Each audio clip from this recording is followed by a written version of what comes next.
the benefits, what are the key risks as well? Let's talk about that associated with investing in SIF. I think the biggest risk is the flexibility which we have got right now in Okay. mutual fund because it was tightly regulated. Your expected outcome was within the, you can say, category approach. Mm, Here, as I said, client will be coming into equity long short fund. We'll just take mm, example of one of the category, which is sure. equity long short fund.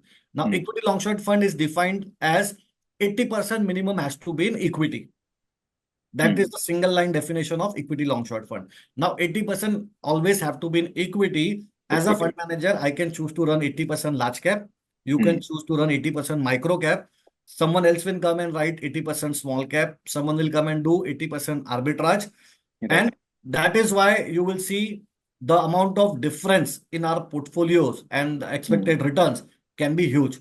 That's mm, why you have to actually study each and every category. You mm, don't cannot just look at the name that it is equity long short or hybrid long short and invest blindly. Because as I right. said again, unlike large cap fund where 80% will be into similar 100 stock, here Mm, that 80% can go anywhere. And that's why you have to deep dive into each and every strategy. Second, all the risk associated with derivative, though it is just mm, 25% of our portfolio, but if you are not utilizing it properly, can be a double-edged sword. Your longs can still go up and your short can still go up, and you will lose money on both the end because you are underweight on long position and you have taken 25% directional short. So in a bull mm, market, both can backfire for you. Third, as I again mentioned in the beginning, mm, uh, fixed income investor have got some leeway because our limits have increased on single issuer, whether it is triple A, double A, or a single A.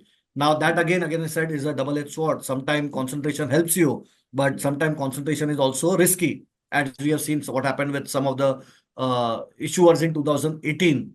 So if that kind of situation happen, the limits are much higher, and if someone take that full exposure, the downside can also be significantly higher. So that is something again you have to look at individual AMC to AMC that how they are trying to utilize this flexibility given to them in a mm. proper manner so that your risk goes down and not other way around.